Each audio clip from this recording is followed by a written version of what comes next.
Tara at pasyalan na ang lugar ng Tanay Rizal. Sa napakaganda ng paliguan dito. Nature na nature loves. Ang mga dumadaloy na tubig dito sa part ng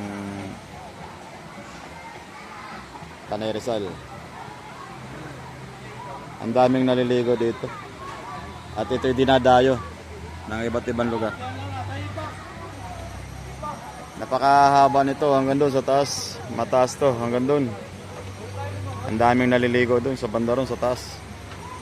Tapos hanggang dito sa baba.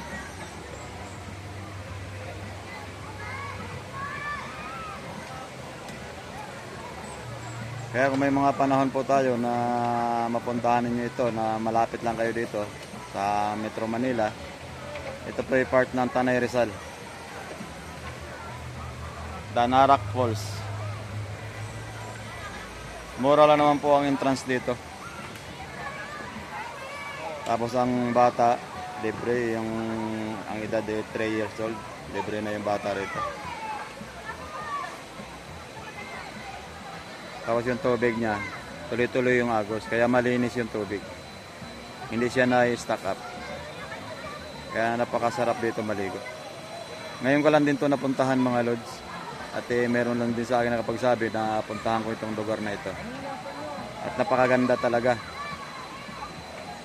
Talagang sulit yung pagod mo kung sakaling pupunta ka rito sa lugar na ito.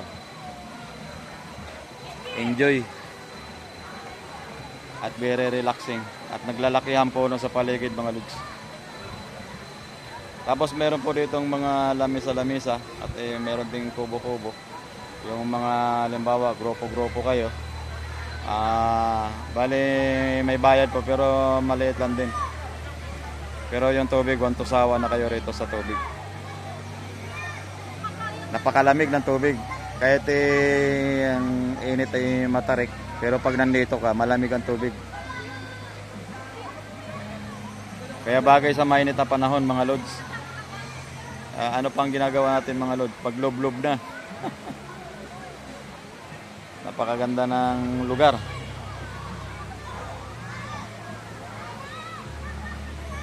Kaya kung may panahon po kayo na along Maynila, malapit sa Maynila, pwede po nyo ito puntahan dito. From Manila to Tanay Rizal, kumukonsumo lang siya ng oras, mga 2 hours. Mas maganda kung may service kasi dito mayroon din mga parkingan. Malawak po dito ang parkingan sa lugar na ito. Napakalinaw ng tubig. Tsaka tuloy-tuloy po yung agos niya, kaya malinis yung tubig. Hindi siya na-stack. Tara na.